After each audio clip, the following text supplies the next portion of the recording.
सुबह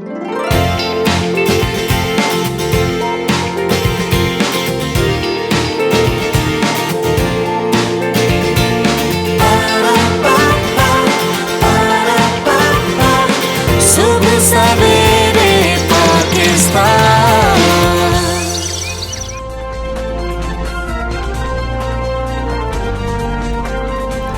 बिस्मिल्लाहिर्रहमानिर्रहीम। अस्सलामु अलैकुम। मैं फरा और मैं हमजा। खुशामदीद आपको सुबह सवेरे पाकिस्तान में।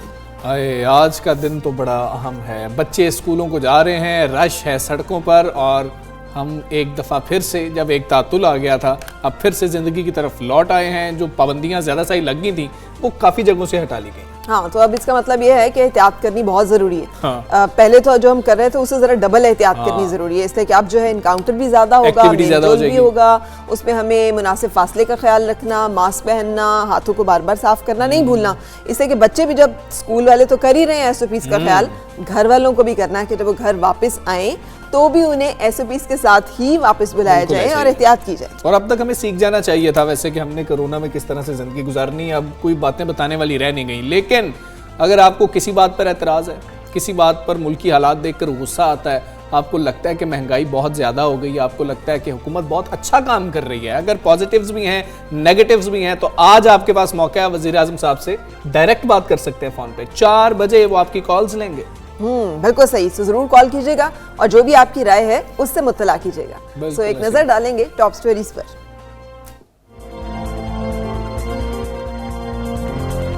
कोरोना SOPs का ख्याल भी रखना है और इल्म भी हासिल करना है। पहली से 8वीं जमात और आला तालीमी इदारे आज से खुल गए। SOPs के तहत तलबा ग्रुप्स की सूरत में वापस आएंगे। वफाकी वजीर तालीम शफकत महमूद कहते हैं, हम साथ साथ सूरत हाल का जायजा लेते रहेंगे।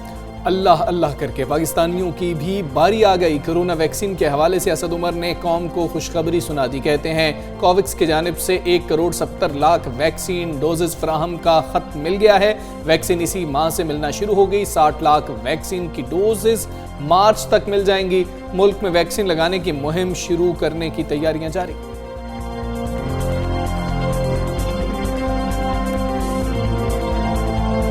बिजली से चलने वाली माहौल दोस्त गाड़ियों की दुनिया भर में मकबूलियत। पाकिस्तानी सार्फिन को इलेक्ट्रिक गाड़ियों का शिद्दत से इंतजार। पाकिस्तानी सार्फिन इलेक्ट्रिक कार कैसे मंगवा सकते हैं? इन गाड़ियों की कीमत पेट्रोल गाड़ियों से कम होगी या ज्यादा? सबके जहनों में गर्दिश करते सवालात। जनूबी अफ्रीका के खिलाफ T20 सीरीज के लिए 20 रुकनी कौमी स्क्वाड का ऐलान कर दिया गया। फ़खर जमान, मोहम्मद हफीज, शादाब खान, इमाद वसीम और Wahab Riaz out. Professor squad से बाहर किए जाने पर दिल बर्दाश्ता हो गए। ट्विटर पर रद्द-ए-अमल देते हुए कहा, अल्लाह सब्र करने वालों के साथ है।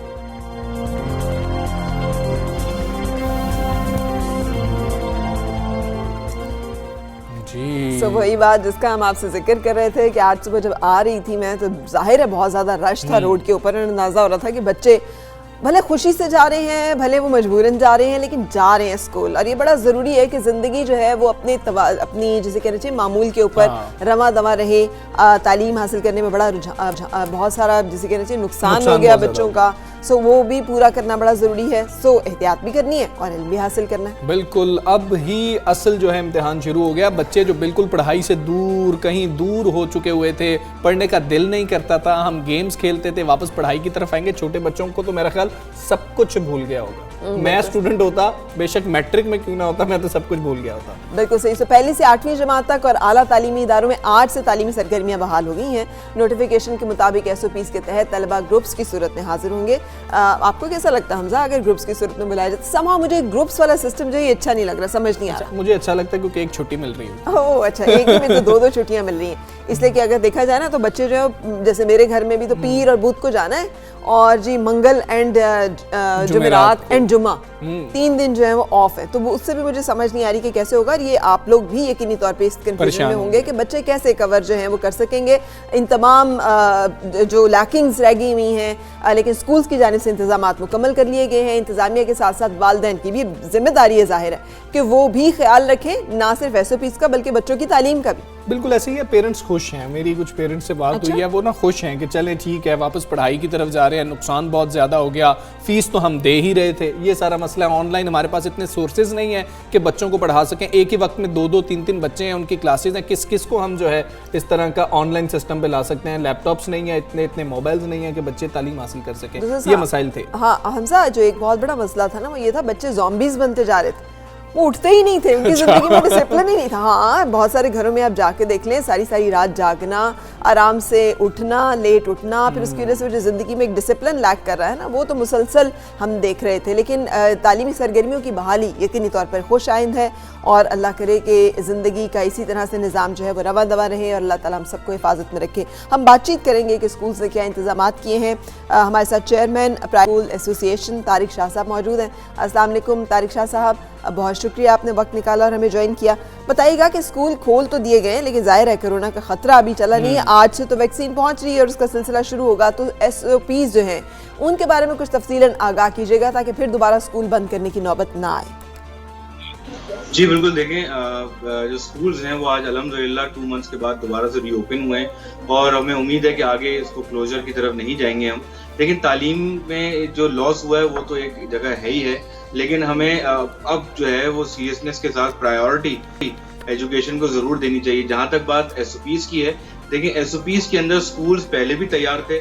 जब स्कूल्स पहले खुले थे तो सैनिटाइज किया जा रहा था बच्चों के हाथों को, जब वो एंटर हो रहे थे मास्क पहन के बच्चे घर से स्कूल आ रहे थे, और स्कूल में थ्रू आउट दी टाइम जो है वो मास्क पहन के बैठ रहे थे। सोशल डिस्टेंसिंग को मेंटेन कराया जा रहा था, और जो बच्चों को सोशल डिस्टेंसिंग कैसे मेंटेन कराया जा रहा था कि उनको ऑल्टरनेट डेज पे स्कूल बुलाया जा रहा था। जो आप अभी बात कर रहे थे कि जो सेगमेंट से बच्चे आ रहे हैं उनके मकसद ही यही है कि क्लास के अंदर फिर दूर दूर बच्चों को बैठाया जाए। अगर एक क्लास में 50 की स्ट्रेंथ है या 40 की स्ट्रेंथ है या 30 की है, तो उसको हाफ करके स्कूल में बुलाया जा रहा है ताकि वो एक सोशल डिस्टेंसिंग मेंटेन की जाए। कम टाइम के लिए स्कूल बुलाया जा रहा है, क्योंकि जो एक नॉर्मल टाइमिंग थे वो 1-1.5 बजे तक होते थे, लेकिन यूजुअली अब जो स्कूल्स हैं वो 12 बजे तक या 11 बजे तक ऑफ कर रहे हैं ताकि कम टाइम के लिए बच्चे आए, लेकिन आए जरूर स्कूल में, क्योंकि एक इंटरेक्शन जो टीचर के साथ होता था, एक फेस टू फेस पढ़ना, और टीचर को भी आसानी होती थी बच्चों के फेस को। बिल्कुल ठीक है तारिक शाह साहब, तालीमी साल का क्या होगा? गर्मियों की छुट्टियां कम कर दी गई, अब बच्चों को इससे परेशान होने की जरूरत है कि भाई छुट्टियां तो कम हो गई है, या बच्चों ने बड़ी छुट्टी कर ली है, और ये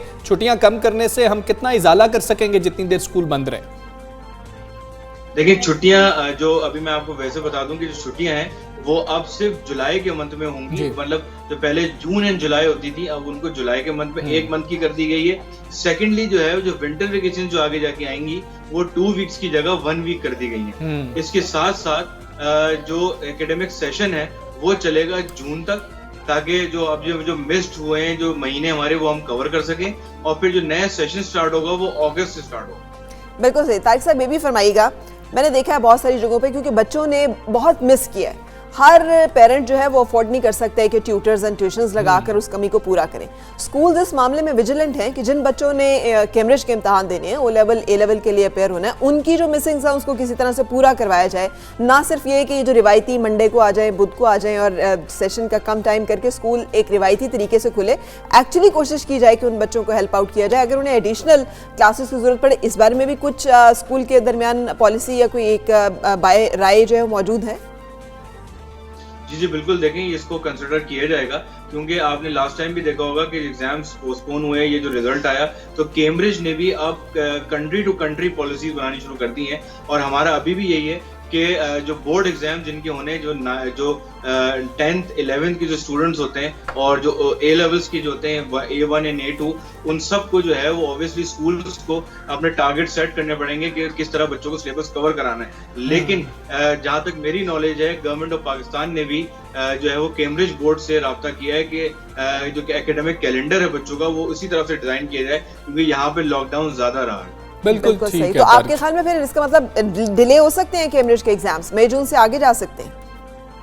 देखिए इसको मैं अभी मेरे पास कोई ऑथेंटिक न्यूज तो नहीं है, लेकिन कोशिश जारी है कि उसको जो है ना वो ऑल्टर किया जाए ताकि बच्चे पढ़ सकें सही तरह। बिल्कुल सही, थैंक यू। ये तो एक अहम डेवलपमेंट होगी, आपने बताया है कि अगर मई जून से सेशन आगे चला जाता है हमजा, तो जिन बच्चों के मई जून में एग्जाम है उनको थोड़ा सा शायद रिलीफ मिल जाए। हाँ बिल्कुल ऐसे ही है। वो अब देखते हैं कि बच्चे जो हैं वो कितना चाह रहे हैं कि हमें रिलीफ मिलना चाहिए या हमें छुट्टियां ही मिलनी चाहिए या हमारे साथ क्या होना चाहिए। बच्चे आज कितने पुरजोश हैं, खुश हैं या नहीं है। फैसलाबाद में शाइस्ता जो है वो एक स्कूल में बच्चों के साथ मौजूद है। शाइस्ता अस्सलाम वालेकुम, बताइएगा बच्चे कुछ खुश नजर आ रहे हैं या परेशान हैं, उदास हैं, चेहरे लटके हुए हैं? वालेकुम अस्सलाम। आज बड़ा अहम दिन है बच्चों के लिए कि वो काफ़ी ज़्यादा छुट्टियों के बाद आज स्कूलों में आए हैं और बड़े अल्लाह का शुक्र हम अदा कर रहे हैं कि एक लंबे अरसे बाद स्कूलों की रौनकें दोबारा वापस आ गई हैं। नर्सरी से लेकर मिडिल तक की क्लासेस आज दोबारा से शुरू हो रही हैं। बच्चे इस काफ़ी ज़्यादा खुश नज़र आ रहे हैं। अभी हमने उनसे बात नहीं की है, लेकिन बच्चों की जो स्ट्रेंथ है जो स्कूलों में आ रही थी वो ये साफ जाहिर कर रही है कि बच्चे अब घरों में रह के फेडअप हो चुके थे। अब वो पढ़ना चाह रहे थे, उनकी एक्टिविटीज़ ख़त्म हो गई थी क्योंकि एग्ज़ाम्स भी आ रहे हैं। तो कुछ दोस्तों के साथ दोस्तों को वो बहुत ज़्यादा मिस कर रहे थे, जो मेन चीज़ है। तो इस हवाले से बच्चे ये क्लास में आप देख रहे हैं कि बच्चे अब जो है बाकायदा तौर पर पढ़ना शुरू हो गए हैं। स्कूलों में इल्म के दीप वो रोशन कर रहे हैं, स्टडी कर रहे हैं क्योंकि एग्जाम्स होने वाले हैं। कुछ बच्चों से हम बात भी करते हैं। बेटा आप मुझे बताइएगा क्या कहते हैं आप इस हवाले से कि स्कूल खुल गए हैं, क्या अच्छा हुआ स्कूल खुल गए या फिर मजीद छुट्टियां होनी चाहिए थी? जी अच्छा हुआ स्कूल खुल गए हैं। हम घर बैठे बैठे बहुत बोर हो रहे थे और हमारे एग्जाम भी होने लगे हैं और कुछ पढ़ाई यहाँ पर भी हो जाएगी और हमें बहुत अच्छा लग रहा है। घर बैठे बैठे बहुत बोर हो रहे थे। जी बच्चे घर बैठे बोर हो गए थे, काफी खेल कूद की है, घूमने फिरने गए हैं, लेकिन जो मुसलसल होता है उस चीज से बच्चे फेडअप हो जाते हैं। आप बेटा मुझे बताइएगा कि आपको स्कूल में आके कैसा लग रहा है? दोस्तों के साथ मिले हैं इतनी देर बाद? स्कूल में आके बहुत अच्छा लग रहा है। घर में कोई एक्टिविटी नहीं थी, बच्चे हमारे पेपर भी होने वाले हैं। इस तरह से पेपर्स की तैयारी भी हो जाएंगी और कोरोना से SOPs का एहतियात करना चाहिए। आप मुझे बताइएगा क्या आप घर में रह के बोर तो नहीं हो गए थे या तो फिर क्या सिचुएशन थी सारी? बोर हो गए थे, स्कूल खुल गए हैं। स्कूल कैसा लग रहा है स्कूल में आके आपको? बहुत अच्छा, बहुत अच्छा लग रहा है जी। शाइस्ता बहुत शुक्रिया आपका। आप बच्चों से जो है ना हमारी मुलाकात करवा रही थी, सामने असातिज़ा खड़े हुए हैं, कैमरा सामने है, बच्चे कैसे कह दें कि हम कुछ नहीं है। वही मैं भी कहने लगी थी। सुबह सवेरे पाकिस्तान, सुबह सवेरे पाकिस्तान। हुकूमत ने पॉलिसीज बनाई है, उस पर अमल हम सब ने करना है, सिर्फ स्कूल वालों ने नहीं करना। बिल्कुल सही। लेकिन मुझे जो मैंने बात की ना बड़ी इंपॉर्टेंट है हमजा से, स्कूल ना खोले जाएं कि जी बच्चे स्कूल आ जाएं। बच्चों की जो तालीमी कमी है उसको भी पूरा करने के लिए जो है वो कोई ना कोई ऐसे मंसूबे बनाए जाएं कि किस तरह से उस लैकिंग को पूरा करना है जो बच्चों ने मिस किया। एनीवे, जिंदगी चूंकि मामूल की तरफ वापस आ रही है और पूरी दुनिया में आपने देखा है कोविड नेशनलिज्म की बात हो रही है। हर मुल्क कह रहा है कि जी सबसे पहले हमें मिलनी चाहिए। जैसे हम आपसे पहले शेयर कर रहे थे कि यूरोप में तो बाकायदा इसके ऊपर एक दूसरे के साथ तकरार भी शुरू हो गई है। इंग्लैंड को पहले नहीं मिलनी चाहिए। बेल्जियम की जो वैक्सीन है इसके बारे में यूरोपीय यूनियन जो है वो भी बात कर रही है। तो पाकिस्तान की भी अल्हम्दुलिल्लाह बारी आ गई है। कोरोना के हवाले से बड़ी गुड न्यूज़ है कि कोरोना वैक्सीन के हवाले से असद उमर ने कौम को खुशखबरी सुनाई है और कहते हैं कोवैक्स की तरफ से 1,70,00,000 वैक्सीन डोज फराहमी का खत मिल गया है। अपने ट्वीट में असद उमर का कहना था कि कोरोना वैक्सीन इसी माह फरवरी से मिलना शुरू होगी और 60 लाख वैक्सीन की डोजेस मार्च तक मिल जाएंगी। बिल्कुल ऐसे ही है। और इस वक्त हमें चाइना से आज ही वैक्सीन मिल जाएगी। हमारे हेल्थ वर्कर्स को जो है वो वैक्सीन लगाई जाएगी। 5 लाख डोजेस वो भी हैं, जबकि 1,70,00,000 वैक्सीन डोजेस जून 2021 तक हमें मिल जाएंगी, जो कि असद उमर साहब ने अपनी ट्वीट में हमें बताया। उन्होंने लिखा कि कोवैक्स से वैक्सीन की दस्तयाबी यकीनी बनाने का मुआहदा 8 माह पहले ही किया गया था और वफाकी वजीर ने यह भी बताया कि सबसे पहले फ्रंटलाइन वर्कर्स को कोरोना वैक्सीन लगाई जाएगी। अब तक वैक्सीन के लिए 4 लाख फ्रंटलाइन वर्कर्स खुद को रजिस्टर करवा चुके हैं। सो ये सारा प्रोसेस क्या है, क्योंकि इसमें दूसरे मरहले में 65 साल से उम्र के जायद उम्र के अफराद को कोरोना वैक्सीन लगाई जाएगी। अगर आप भी 65 साल के हैं कि आपने खुद को रजिस्टर करवाया या नहीं करवाया, उसका तरीकाकार क्या है, उसके लिए आपको NCOC के जब आप वेबसाइट पे जाएंगे पूरा तरीका वहाँ पर है। सो लेट ना करें, डिले ना करें। अगर आप समझते हैं कि आपको जरूरत है तो खुद को रजिस्टर जरूर करवाएं। पूरा तरीकाकार जो वहाँ पे सरकारी सतह पर बिल्कुल मुफ्त ये वैक्सीन लगाई जा रही है और इसके क्लिनिकल ट्रायल्स मुकम्मल हो चुके हैं, साइड इफेक्ट्स नहीं है, तो तसल्ली रखें और जाके वैक्सीन लगाएं। ओके, सो इस हवाले से बातचीत करेंगे पार्लिमानी सेक्रेटरी हेल्थ नौशीन हामिद हमारे साथ हैं। अस्सलाम वालेकुम नौशीन हामिद साहिबा, गुड मॉर्निंग। फरमाइएगा कि वफाकी वज़ीर बराए मनसूबाबंदी असद उमर ने एक अच्छी खबर तो दे दी है कि कोवैक्स की तरफ से 1,70,00,000 वैक्सीन डोजेज़ फराहमी का ख़त मौसूल हो गया है। अब जैसे बताया गया कि सबसे पहले हेल्थ केयर के अमले को वैक्सीन लगेगी, उसके बाद हुकूमत की इस हवाले से तरजीही लिस्ट जो है वो 65 साल या उससे ज़ायद उम्र के अफराद हैं, और उसके अलावा और क्या कौन लोग हैं जो कि शामिल होंगे? जी देखिए, हमारी टारगेट पॉपुलेशन जो है वो तो 18 प्लस जितने लोग हैं वो टारगेट पॉपुलेशन है कि इनको हमने लगानी है, क्योंकि 18 साल से कम उम्र की लगाने की एविडेंस जो है वो दुनिया में अभी ग्लोबली जो है वो अप्रूव नहीं हुई है।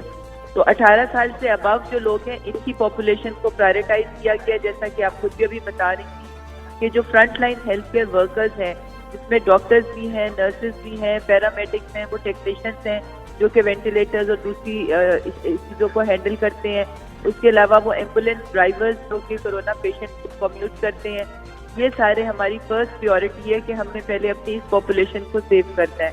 उसके बाद फिर हम लोग क्योंकि 65 प्लस और 60 प्लस जो एल्डरली पॉपुलेशन है वो सबसे वल्नरेबल होती है कॉम्प्लिकेशंस के लिए, और पूरी दुनिया में भी उनको प्रायोरिटाइज किया जा रहा है, तो उसके बाद फिर उसकी बारी आएगी। और फिर साथ साथ फिर जैसे जैसे वैक्सीन आती जाएगी, रजिस्ट्रेशन का अमल शुरू होने लगा है, और उसके ऊपर फिर जो लोग अपने आप को रजिस्टर कराएंगे उनको फिर बता दिया जाएगा कि उनके उसी SMS के थ्रू कि कौन से सेंटर और कौन सी डेट को उनको लगेगी। तो ये एक सिस्टमेटिक तरीके से जो कि नादरा के साथ कनेक्टेड होगा, और नादरा के ऊपर ये सारा डाटा जो है ये मेंटेन होगा, तो वो इस तरह स्टेप वाइज जो है वो सारी पॉपुलेशन को कवर किया जाएगा इंशाल्लाह। बिल्कुल ठीक है। नौशीन आमिद साहब, ये बता दीजिएगा 2021 के इख्तिताम तक एक अंदाजे के मुताबिक कितने पाकिस्तानियों को वैक्सीन लग चुकी होगी?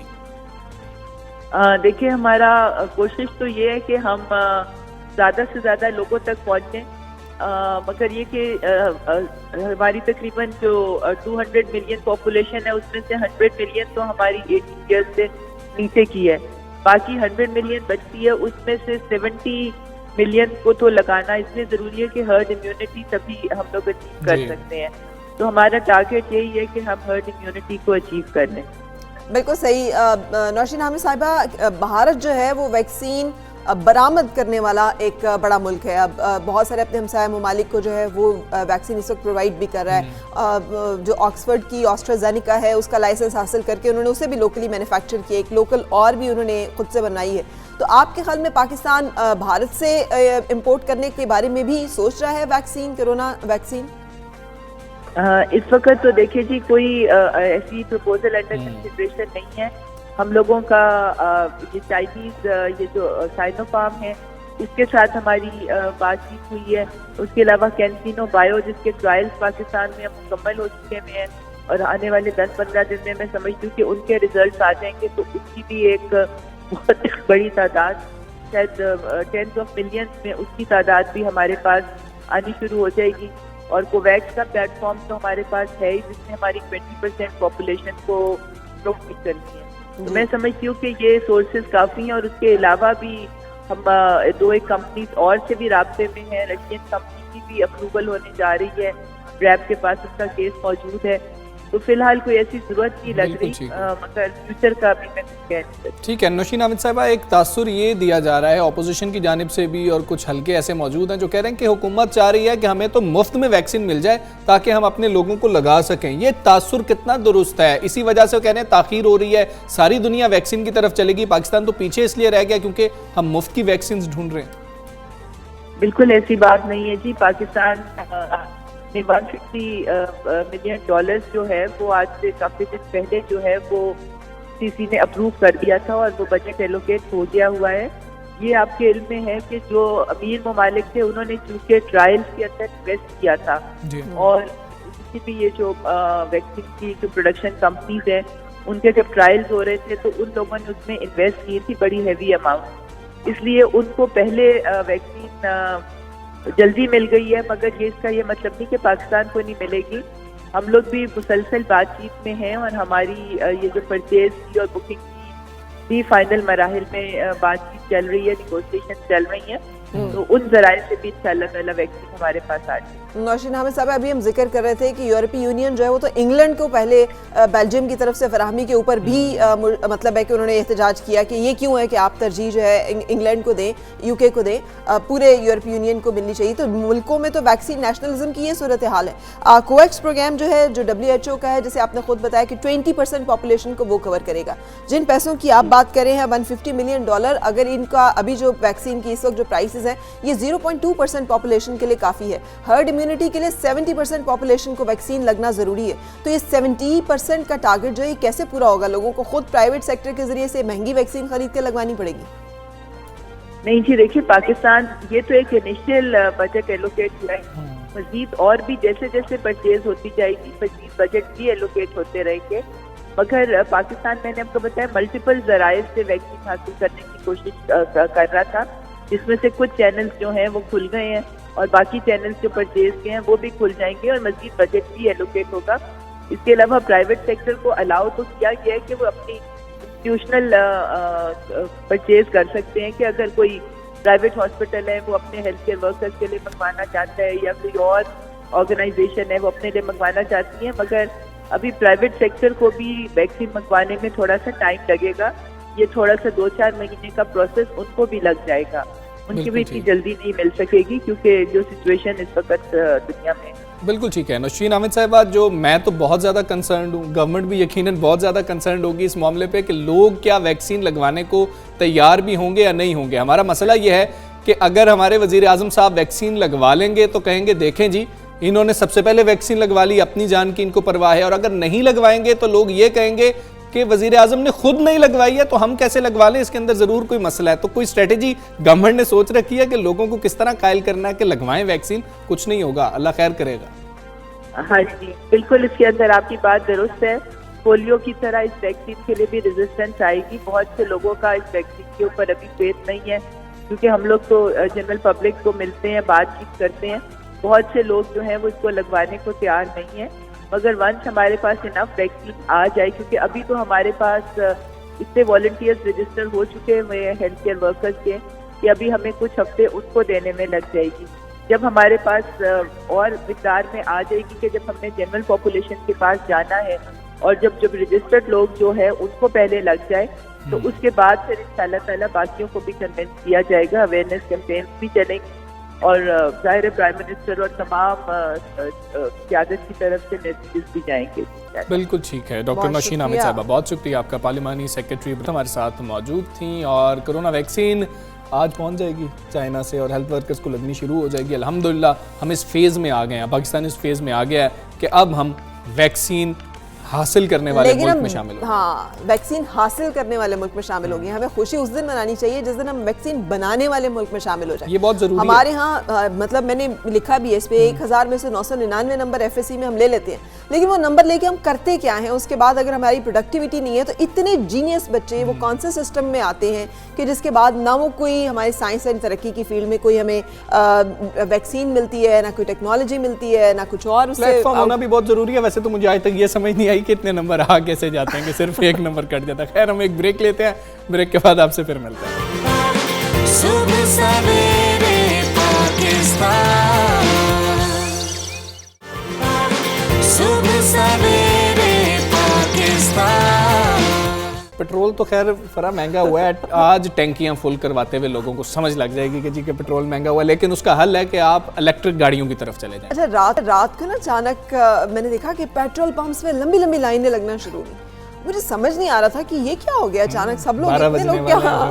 अच्छा, और वो मैंने पूछा उससे, मैंने कहा ये हर रोज इतना रश होता है, ये आज इतना है? उससे कहा वो जी पेट्रोल महंगा हो रहा है ना, तो इसलिए सारे लोग लाइनों में लगे हुए हैं। सो ये तो सूरत हाल है हमारी कि हम लोग। अच्छा, और ये एक बड़ी अच्छी खबर है, जल्द अज जल्द बिजली से चलने वाली माहौलदोज गाड़ियां जो है उनका पाकिस्तान में आना बड़ा ज़रूरी है। हाँ। एक तो पेट्रोल की से जान छूटेगी, दूसरा ये जो फ़ज़ाई आलूदगी है इसका कोई हल शायद निकल सके। सो इनकी मकबूलियत जो पूरी दुनिया में बढ़ रही है और मारूफ जो इलेक्ट्रिक कार साज कंपनियों के अलावा बाज़ चीनी कंपनियाँ भी अब इस सनत में कदम रख चुकी हैं और वो जदीद सहूलियात वाली सस्ती इलेक्ट्रिक गाड़ियां बनाने की दावेदार है। और पाकिस्तानी यकीनन सस्ती इलेक्ट्रिक गाड़ियों में बहुत दिलचस्पी रखते हैं, क्योंकि गाड़ियां तो अब आम आदमी के पहुंच से बहुत दूर होती जा रही हैं। आम जो आदमी है पेट्रोल और डीजल से जो चलने वाली जो गाड़ियां हैं ना, वो अब इंसान गाड़ियां अगर खरीद भी ले तो फिर भी चला नहीं सकता, अफोर्ड नहीं कर सकते हम साहब। मतलब जितना कीमतें बढ़ती जा रही हैं और इसकी वजह से हर चीज़ महंगी होती है। अच्छा, एक और चीज़, नेशनल ग्रिड पे भी लोड आता है ना, जो जिन मुल्कों में ये इलेक्ट्रिक व्हीकल्स पे गौर किया जा रहा है तो उनकी ईवी पॉलिसी में वो कह रहे हैं हमारा नेशनल ग्रिड भी तैयार है, बिजली से इन सब ने चार्ज होना है, तो इतनी बिजली, और हम देख रहे थे पिछले दिन हमारा एक चल रहा था मसला कि बिजली जो है सरप्लस है। सो आई थिंक अगर हमारी इस तरह की गाड़ियां आ जाएंगी तो हमारा शायद वो मसला भी थोड़ा सा हल हो जाए। कब आएंगी, क्या हो गया? खैर, ये जो दुनिया भर में जो इलेक्ट्रिक गाड़ियां हैं इनकी दस्तयाबी ताहाल इस कदर आम नहीं है, और चूंकि इन्हें जदीद टेक्नोलॉजी से तैयार किया जा रहा है इसलिए इनकी कीमतें भी कुछ ज्यादा हो सकती हैं। अगर हम ये सोच रहे हैं कि अब देखें ना, जितनी गाड़ियां पाकिस्तान में आ रही हैं वो हमने सोचा था कि बाहर से कंपनीज आएंगी सस्ती, वो 40 से 60 लाख तक की तो गाड़ियां, और अगर इससे भी महंगी होंगी तो फिर कौन अफोर्ड करेगा गाड़ी खरीदना? तो हमजा मैं आपके कुछ ज्यादा जो है उसको एक जैसे कहते हैं पॉजिटिव अप्रोच लूंगी, मैंने उसको एलैबोरेट कर दिया कि भाई ये इतनी हो सकती हैं, लेकिन ये कुछ ज्यादा जो है ना ये बहुत ज्यादा होगी। सो जेब जो है वो बहुत भारी होनी चाहिए इलेक्ट्रिक व्हीकल्स को अफोर्ड करने के लिए, लेकिन इवन देन इनकी आमद जो है वो बहुत ज़रूरी है। ये हमारे माहौलियाती आलूदगी के खात्मे के लिए बड़ा मौसर किरदार जो है वो अदा कर सकती हैं। इस हवाले से बातचीत करेंगे वज़ीर साइंस और टेक्नोलॉजी चौधरी से। अस्सलाम वालेकुम फवाद चौधरी साहब, फरमाइएगा, पाकिस्तानियों को इलेक्ट्रिकल गाड़ियों का शिद्दत से इंतज़ार है, अवाम की ख्वाहिश कब तक पूरी हो सकेगी? नई जिसे कहना चाहिए ईवी जो पॉलिसीज़ हैं उसका तो कोई ऐलान किया गया है, गाड़ियों का इंफ्रास्ट्रक्चर इनके आने का कब तक मुकम्मल हो सकेगा? देखिए, अगर आप कह रहे हैं कि गाड़ियां आने का, तो अब तो बहुत गाड़ियां, इलेक्ट्रिक गाड़ियां ऑलरेडी जो हैं वो शहरों में आ चुकी हैं। सिर्फ पिछले साल ही तकरीबन 2300 इलेक्ट्रिक गाड़ी जो है वो इंपोर्ट हुई है। जहां तक इंफ्रास्ट्रक्चर का ताल्लुक है, शहरों में तो काफ़ी इसका इंफ्रास्ट्रक्चर लग गया है। इस्लामाबाद में मिसाल के तौर के ऊपर 3 जो इस वक्त चार्जिंग स्टेशन हैं वो काम कर रहे हैं। लाहौर में भी जो है वो चार्जिंग स्टेशंस हैं। अब असल जो काम है वो है कि ये हमारी कराची से लेके तो पेशावर तक जो मोटरवे है इसके ऊपर ये कवर जो है हो जाए। मुझे उम्मीद है कि इस साल जो है अगले 6-8 महीनों में हमारा जो पूरी मोटरवे है ये इलेक्ट्रिक चार्जिंग इसके ऊपर आ जाएगी। और उसके साथ साथ हमारा जो अपना बाइक है वो कल 2 कंपनियां जो हैं वो पाकिस्तान में अब जो रक्षा है यानी ट्राईसाइकिल है वो बना रही हैं और मोटर बाइक बना रही हैं। वो 2 हमारी अपनी कंपनियां हैं। इस साल इंशाल्लाह इंटरनेशनल कंपनीज जो हैं वो भी पाकिस्तान में अपनी प्रोडक्शन जो है इलेक्ट्रिक व्हीकल की शुरू करें। अच्छा साहब, अब तक कौन कौन सी कंपनियां पाकिस्तान में इलेक्ट्रिकल गाड़ियों के प्लांट लगाने के हवाले से दिलचस्पी जाहिर कर चुकी हैं? क्या हुकूमत की टेस्ला के हुकाम से भी इस हवाले से कोई बातचीत चल रही है कि वो भी आए यहाँ पर प्लांट लगाएं और फिर शायद कुछ गाड़ियाँ सस्ती भी मिलें, कॉम्पिटिशन भी हो? हाँ, टेस्ला से एक इनिशियल राब्ता जो है वो भी हुआ है, लेकिन अभी टेस्ला से तो ज़्यादा जो मसलन प्रोटॉन है वो तो अपना प्लांट उनका मुकम्मल है, वो तो प्रोडक्शन में आने वाले हैं इस साल। उसके साथ साथ हमारा जो 2 जो हमारी लोकल हैं, एक बाइक्स की जो जोल्टा हमारा अपना लोकल है, साजगार जो है वो भी हमारा लोकल है, और ये मलेशियन और चाइनीज़ हैं जो कि ज़्यादातर इस वक्त जो है वो पाकिस्तान के इलेक्ट्रिक व्हीकल बनाने में लगे हैं। फवाद चौधरी साहब, आपके यकीनन इल्म में होगा कि यूरोपियन ममालिक, स्कैंडिनेवियन कंट्रीज़ में, इसमें ख़ास तौर पे नॉर्वे, वहाँ पर तो इलेक्ट्रिकल गाड़ियों का मार्केट शेयर जो है 50% से ज़ायद बढ़ गया, और गवर्नमेंट इस तरह से इनकरेज कर रही है कि उनको जितने टोल टैक्सेस वगैरह होते हैं वो इलेक्ट्रिक व्हीकल्स को माफ़ होते हैं, वो उनसे नहीं चार्ज करते। सो पाकिस्तान को यहाँ तक पहुँचने में कितना वक्त लग जाएगा, और इलेक्ट्रिकल गाड़ियों की प्रोडक्शन में कौन कौन सी रुकावटें हैं, और जो पॉलिसी बनाई जा रही है उसमें क्या इंसेंटिव मिलेगा लोगों को कि इतनी महंगी गाड़ी अगर वो लेंगे तो कुछ उन्हें मराद गवर्नमेंट की तरफ से भी मिले ताकि इनकरेज किया जाए कि लोग इस तरफ आएँ? देखिए, नॉर्वे ने जो है उनका तो मुकम्मल उन्होंने बैन ही कर दिया है कंबस्शन इंजन, और यूके ने कहा है कि हम 2030 तक कोई और गाड़ी जो है वो हम सवाए इलेक्ट्रिक की और गाड़ी यहाँ पे नहीं चलेगी। इसी तरीके से पाकिस्तान में तो हमने बड़ा लेट ये पॉलिसी आके शुरू की, पहले तो पॉलिसी नहीं थी। ये तो मिनिस्ट्री ऑफ क्लाइमेट चेंज ने और ministry of science and technology ने, जब हम अमीन असलम साहब ने और मैंने इसको शुरू किया, फिर बाद में हमाद अजहर साहब आए इंडस्ट्रीज़ में, तो ये मुमकिन हो सका। इससे पहले तो पाकिस्तान में हो ही नहीं रहा था कुछ भी। सो हम इसमें लेट एंट्रेंट हैं और इंडिया इसमें हमसे बड़ा आगे चला गया चूँकि हमारी एंट्री लेट थी। तो अब इसमें मुझे उम्मीद ये है कि अगले समझिए कि 10 सालों में अगर हम अपनी 30% गाड़ियां इलेक्ट्रिक के ऊपर हमारे आ गई तो ये हमारी बड़ी बिल्कुल ठीक है। इलेक्ट्रिकल गाड़ियों से पाकिस्तान को जो तेल की दरामद का बहुत बड़ा मसला है और माहौलियाती आलूदगी के हवाले से कितना फायदा पहुंच सकेगा जब इलेक्ट्रिकल गाड़ियां आ जाएंगी? तो इस वक्त जो 35% है माहौलियाती आलूदगी का, वो तकरीबन गाड़ियों से आता है। लिहाजा लाहौर जैसे शहरों में जहाँ पे स्मोक आ जाती है सर्दियों में, वहाँ तो बहुत ज़रूरी है कि हम अपनी गाड़ियों को फौरी तौर के ऊपर इलेक्ट्रिक गाड़ियों में तब्दील करें ताकि वहाँ के जो मसाइल हैं वो हल हों। और ओवरऑल बहुत बड़ा माहौलियाती जो हमारा इम्पैक्ट है वो गाड़ियों से आता है। और उसके साथ साथ जो पेट्रोल है, बिल्कुल आपने सही कहा कि जितनी गाड़ियाँ इलेक्ट्रिक पे जाएंगी उतना हमारा पेट्रोल का जो बिल है वो कम होगा और बिलियंस ऑफ रुपीज़ जो हम पेट्रोल दरामद में करते हैं वो बिल यहाँ से नीचे जाएगा। लेकिन जाहिर है वो बिजली फिर तेल से ही बनती है या फॉसिल फ्यूल से बनती है, तो ये इससे ये है कि डायरेक्ट इंपोर्ट जो है वो डेफिनेटली उसमें कम होगी। और स्पेशली इन हालात में जबकि अब हमारे पास बिजली जो है वो फालतू है, 10,000 मेगावाट इस वक्त हम अपनी ज़रूरत से ज़्यादा बनाते हैं, तो हमारा इंटरेस्ट यही है कि ये इलेक्ट्रिक व्हीकल्स की तरफ हम जाएं। लेकिन इसमें अभी मुश्किलात जो असल आ रही हैं वो पॉलिसी लेवल के ऊपर है, जहाँ पर जो एग्जिस्टिंग इस वक्त कंबस्शन इंजन की गाड़ियाँ हैं उनकी जो इन्वेस्टमेंट्स हैं उनको प्रोटेक्ट करने के लिए एक बहुत बड़ी आवाज़ है, उनकी अपनी एक बहुत बड़ी लॉबी है और उस लॉबी को हटाना आसान नहीं था। अभी भी हमने बड़ी कामयाबी हासिल की है, लेकिन उम्मीद है मुझे कि इस साल हम ये चाहते हैं कि जो EDB बोर्ड है, जो हमारा इंजीनियरिंग डेवलपमेंट बोर्ड है, उससे इलेक्ट्रिक व्हीकल बोर्ड को अलहदा कर दिया जाए और हम इलेक्ट्रिक व्हीकल का अलहदा मैकेनिज़्म और उनकी रेगुलेटरी बॉडी बना सकें। हमने बना के अब इसको कैबिनेट में भिजवा रहे हैं, बाकी फैसला फिर जो कैबिनेट करेगी उसके मुताबिक आगे चलेंगे। लेकिन आगे जाने का वाहिद तरीका यही है कि हम इलेक्ट्रिक व्हीकल को हमारा जो एग्जिस्टिंग स्ट्रक्चर है जो कि कंबस्शन इंजन का एक बहुत बड़ी लॉबी है, उससे हम अलहदा कर सकें और इलेक्ट्रिक को एज एन इंडिपेंडेंट एक बोर्ड के हम मातहत कर सकें। वेरी ट्रू मिनिस्टर साहब, आपने बिल्कुल बजा फरमाया। ये सिर्फ इस डोमेन में नहीं बल्कि हर जगह मोनोपोली, माफियाज, डोमिनेंस, ये मार्केट कंट्रोल करने के एक बड़े जैसे कहना चाहिए हथकंडे रहे हैं पाकिस्तान में। तो वैसे भी 2 कंपनियों ने हाईजैक की रखी मार्केट, उन्होंने तो किसी और को आने नहीं दिया। तो अब आपके ख्याल में ये जो रिवायती गाड़ियों की पॉलिसी से जो रिवायती गाड़ियाँ बनाने वाली कंपनियाँ हैं पाकिस्तानी कंपनियों को, इनको एतराज़ात क्या थे और इनके इलेक्ट्रिकल पॉलिसी के हवाले से तहफ़्फ़ुज़ात क्या थे और आपने इनके तहफ़्फ़ुज़ात दूर किए हैं, अभी कहाँ तक पहुँचे हैं मामलात? और ये जो आप कह रहे हैं कि अलग बोर्ड इसका बनाया जाए which is very much workable, ये कहाँ तक पहुँचा मामला? काफ़ी तहफ़्फ़ुज़ात तो दूर किए हैं, लेकिन काफ़ी तहफ़्फ़ुज़ात जो है वो उनके मौजूद भी हैं। लेकिन देखें इशू ये है कि ये जो गाड़ियाँ जो पाकिस्तान के अंदर इंसिस्ट कर रही हैं कि ये जो कंपनियाँ इंसिस्ट कर रही हैं कि पाकिस्तान के अंदर हम कंबस्शन इंजन के ऊपर ही अपनी टेक्नोलॉजी रखेंगे, वो बाहर की दुनिया में तो इलेक्ट्रिक के अपने गाड़ियाँ कन्वर्ट कर रही हैं, तो हमें एक तीसरी दुनिया के मुल्क के तौर पर ट्रीट किया जाता है और जो नई टेक्नोलॉजीज़ हैं वो पाकिस्तान जैसे मुल्कों में आने से रोकी जाती हैं। तो कम से कम मेरा नुक्ता नज़र तो यही है कि हमें मॉडर्न दुनिया के साथ चलना है, फ्यूचर वर्ल्ड के साथ चलना है और उसके लिए हमें इन लॉबीज़ को शिकस्त देनी होगी और डेफिनेटली हमें अपनी जो एक इलेक्ट्रिक व्हीकल पॉलिसी है उसको और रोबस्ट करना चाहिए। मैं तो चाहता था कि इस साल हम इलेक्ट्रिक व्हीकल के ऊपर कस्टम्स ख़त्म कर दें ताकि हमारा एक कल्चर डेवलप हो।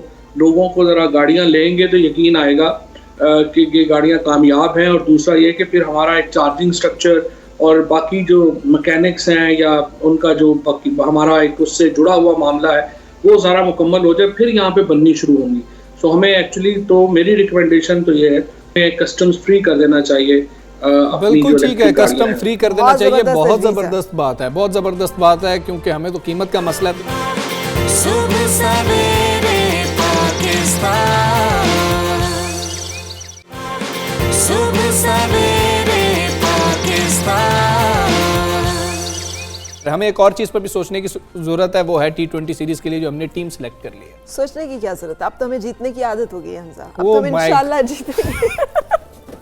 देखिए ना, एक फवाद आलम की सेंचुरी, यासिर शाह की बेहतरीन विकेटें और साथ नुमान ने किया, और हमें आदत हो और गई इतनी है। ढेर सारी दुआएं जो दुआएं। पूरी पाकिस्तानी कौम ने की कि या अल्लाह प्लीज ये दिन ना दिखाना कि अपने ही बात होम है। ग्राउंड के ऊपर अपनी ही टीम जो है वो अगर शिकस्त खा गई तो फिर हम किसको मुंह दिखाएंगे, कैसे मुंह दिखाएंगे। Anyway, शायद सिलेक्शन कमेटी ने भी फरा जैसा ही सोचा कि हमें तो जीतने की आदत हो गई है, और ये टीम सेलेक्ट कर दिया जनूबी अफ्रीका के खिलाफ। T20 सीरीज के लिए 20 रुकनी कौमी स्क्वाड का ऐलान कर दिया गया है। आपको क्या रिजर्वेशन है इस मोहम्मद हफीज नहीं है।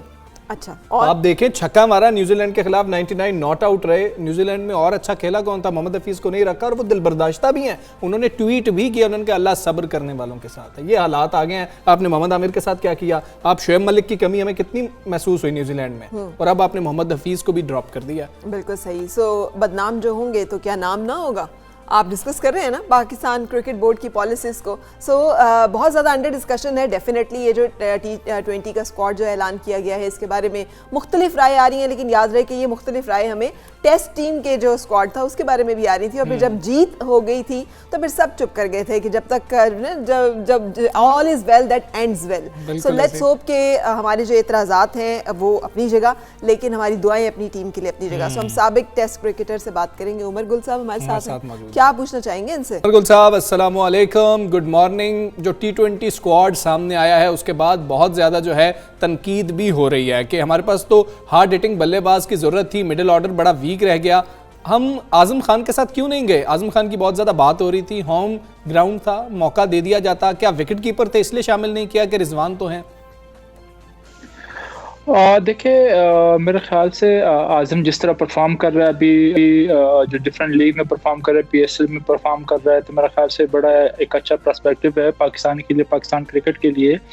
तो आई थिंक वो लाइन में है। और अभी मेरे ख्याल से जिस तरह की अगर आप देखें परफॉर्मेंस थी मोहम्मद रिजवान की या पास्ट की जो सरफराज की परफॉर्मेंसेस है, तो मेरे ख्याल से अभी इट्स टू अर्ली के उसको स्क्वाड में रखे। मेरे ख्याल से सिर्फ यही रीज़न हो सकता है। अदरवाइज ये है कि अगर उसको 20 में रख दी तो फिर ये है कि खेलने का थोड़ा सा मुझे नहीं लगता कि उसको मौका मिलता, क्योंकि जिस तरह अभी लास्ट जो न्यूजीलैंड में रिजवान ने परफॉर्म किया है, तो मेरे ख्याल से अभी थोड़ा सा उसको टाइम चाहिए होगा। बल्कि in fact Azam Khan as a wicket keeper batsman T20 के लिए बड़ा इफेक्टिव है, और इन फ्यूचर इंशाल्लाह आई होप अगर वो इस तरह परफॉर्मेंसेस कंटिन्यू रखे तो डेफिनेटली वो टीम का हिस्सा होगा। बिल्कुल सही। ये भी बता दीजिएगा, अभी हमजा तो बड़ा अफसोस का इजहार कर रहे थे, लेकिन क्या आपको भी अफसोस है कि मोहम्मद हफीज़ को बायोसिक्योर बबल में शामिल ना होने पर ड्रॉप किया गया है? हालांकि वो हाल ही में बेहतरीन परफॉर्मेंस दे चुके हैं, लेकिन दूसरी जगह ये कि क्या प्लेयर्स को ये डिसाइड करना चाहिए कि जो एक डिसिप्लिन है जिसकी पूरी दुनिया इस वक्त फॉलो कर रही है, वो उसमें पिक एंड चूज कर सकें कि हम ये करेंगे, ये तो हम नहीं कर सकते। देखिए ऑनेस्टली मैंने जब टीम देखी और हफीज़ का जब मैंने नाम नहीं देखा तो मैं खुद भी हैरान हो गया। और जिस तरह की अब उसकी हफीज़ की जो लास्ट 1 साल की जो परफॉर्मेंसेस है, अब उसको पूरे हर बंदे को पता है, पूरे वर्ल्ड को पता है कि उसने जिस तरह पूरे लास्ट ईयर में जिस तरह की परफॉर्मेंसेस दिए है, तो वो तो कोई परफॉर्मेंसेस पे तो उसको ड्रॉप नहीं करता। लेकिन यह है कि उसको बताया गया कि बायोसिक्योर बबल की वजह से कि वो टाइम पे नहीं आ सकता। मेरे ख्याल से प्लेयर्स और बोर्ड की आपस में कम्युनिकेशन हुई होगी, आपस में बात हुई होगी, तो ये तो अगर बायोसिक्योर बबल की वजह से उसको नहीं रखा तो वो तो अलग रीज़न है। अदरवाइज हफीज़ तो बिल्कुल डेफिनेटली टीम का मेन प्लेयर है और होना भी चाहिए। और जिस तरह हम बात कर रहे हैं ना कि प्लेयर्स को एक प्रोडक्ट बनाना, कि प्रोडक्ट को किस तरह बनाते हैं, जब तक आपके टीम में सीनियर प्लेयर नहीं होते, एक्सपीरियंस लड़का नहीं होता, तो नो डाउट हमारे जो T20 स्क्वाड अनाउंस हुआ है काफ़ी लड़के टैलेंटेड है। और जो सबसे अच्छी बात जो है कि जिन्होंने डोमेस्टिक में परफॉर्म किया है वो सारे लड़के ऑलमोस्ट जो 20 के जो स्क्वाड अनाउंस हुआ है उसमें है। और जिन लड़कों ने डोमेस्टिक में परफॉर्म किया है तो वो लड़के इस स्क्वाड में हैं। और जो मैं बात कर रहा था प्रोडक्ट की, कि जब तक आपके पास टीम में रोल मॉडल नहीं होता तो आपका बनता नहीं है। नो डाउट के टैलेंट है, लेकिन प्रोडक्ट को आने के लिए टीम में ड्रेसिंग रूम में आपको इस तरह प्लेयर का होना ज़रूरी है, क्योंकि जब तक आपका एक रोल मॉडल नहीं होता तो आप तब तक आप जब आप पे प्रेशर आता है या मुश्किल टाइम आता है तो एक यंगस्टर के लिए बड़ा मुश्किल होता है कि वो आपस में, अगर आप देखें तो ऑलमोस्ट जितने भी लड़के हैं वो यंगस्टर है सारे, अभी टीम में आए हुए साल 2 साल से, तो ऐसा कोई इतने एक्सपीरियंस लड़के नहीं है कि वो जाके प्रेशर टाइम पे अपने सीनियर के साथ बात करे या सीनियर प्लेयर उसके पास आए ड्रेसिंग रूम में उसके साथ अपनी एक्सपीरियंस शेयर करे। तो जिस तरह पास्ट में जब हम टीम में आए थे तो काफ़ी बड़े प्लेयर्स थे, इंजी भाई वगैरह थे, यूसुफ भाई, यूनुस भाई, और ये सारे, अगर आप बॉलिंग की बात कर लेते, शोएब अख्तर था उसमें, समी था, मोहम्मद जाहिद, ये सारे थे। ठीक है, अब आपको इस सीरीज से तवक्को क्या है? जो टीम सेलेक्ट कर ली गई, पाकिस्तान T20 में जनूबी अफ्रीका को शिकस्त दे सकेगा इंशाल्लाह? और देखिए साउथ अफ्रीका कोई इतना इजी टीम भी नहीं है, और बिल्कुल होम पे हमें एडवांटेज है, और हमारे जो लड़के हैं उनमें कैपेबिलिटी है कि वो हरा सकते हैं। और जहाँ तक साउथ अफ्रीका की बात करें तो उनके 4-5 जो सीनियर प्लेयर है वो रेस्ट कर रहे हैं, क्योंकि उनकी आगे सीरीज होने जा रही है ऑस्ट्रेलिया के साथ, तो उसके लिए कुछ उनके 4-5 जो सीनियर प्लेयर्स है उनको रेस्ट दे के वो वापस जा रहे हैं। तो मेरे ख्याल से ये भी पाकिस्तान टीम के लिए एक एडवांटेज हो सकता है कि जो उनके जो मेन जो एक्सपीरियंस लड़के वो टीम के साथ नहीं होंगे, दूसरे नए लड़के होंगे जो ज़्यादा T20 या इंटरनेशनल नहीं खेले हुए।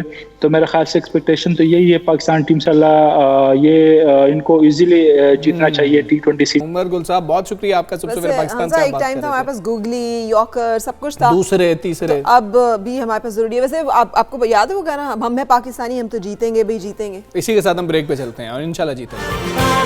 सुबह सवेरे पाकिस्तान, सुबह सवेरे पाकिस्तान। वेलकम बैक टू सुबह सवेरे पाकिस्तान, और एक नजर डालेंगे टॉप स्टोरीज पर। कराची को हुकूक दो, जमात इस्लामी शहर के मसाइल के हल के लिए सड़कों पर आ गई। हुकूक कराची तहरीक के सिलसिले में शहर भर में 50 से ज़ायद मकामात पर धरना। अमीर जमात इस्लामी कराची हाफिज नेमुर रहमान का कहना है कराची के आवाम के हुकूक के लिए दोबारा मरदमशुमारी कराई जाए, ट्रांसपोर्ट के मसाइल के हल के लिए 1000 बसें चलाई जाएं।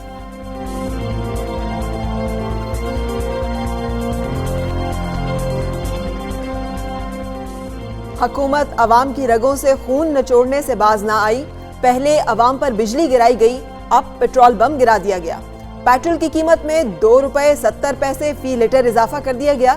नई कीमत 111 रुपए 90 पैसे फी लीटर होगी। हाई स्पीड डीजल और मिट्टी का तेल भी महंगा कर दिया गया। किताबें जिंदगी की राहों में हमारी बेहतरीन रफीक और रहनुमा। किताबों की सोहबत में चंद घड़ियां गुजारने से दिलो दमाग तरोताज़ा। सदर मुमलिकत डॉक्टर आरिफ अलवी का आवाम को किताबें पढ़ने का मशवरा, लोगों को मुंतखब किताबें भी तजवीज़ कर दी।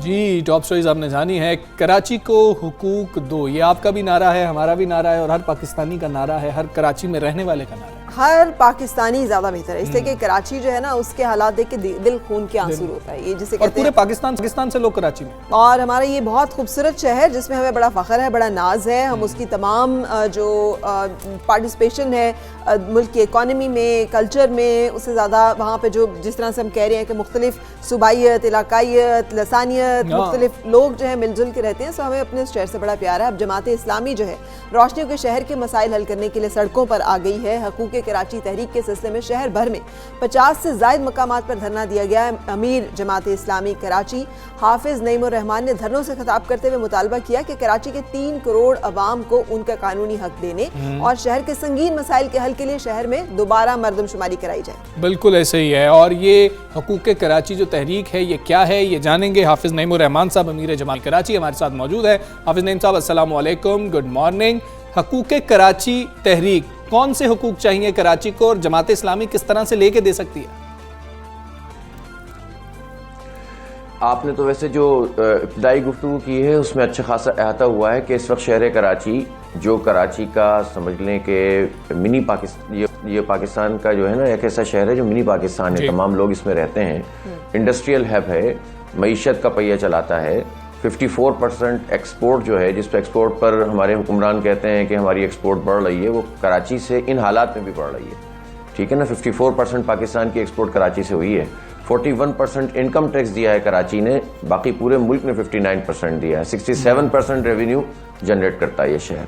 ठीक है, जब ये इतना बड़ा शहर है, मेगा सिटी है, दुनिया के 172 मुल्कों से बड़ा शहर है ये, तो इसका सबसे बड़ा जुल्म तो इसके साथ ये है ना कि इसको काउंट ही ठीक ना किया जाए। जब ये काउंट ठीक नहीं होता तो उसके नतीजे में जाहिर है हमारी जब आबादी आप नहीं गिनेंगे तो वसाइल भी उसके हिसाब से आप नहीं देंगे, और जब वसाइल नहीं देंगे तो उसके नतीजे में जो है अफरा तफरी फैलेगी।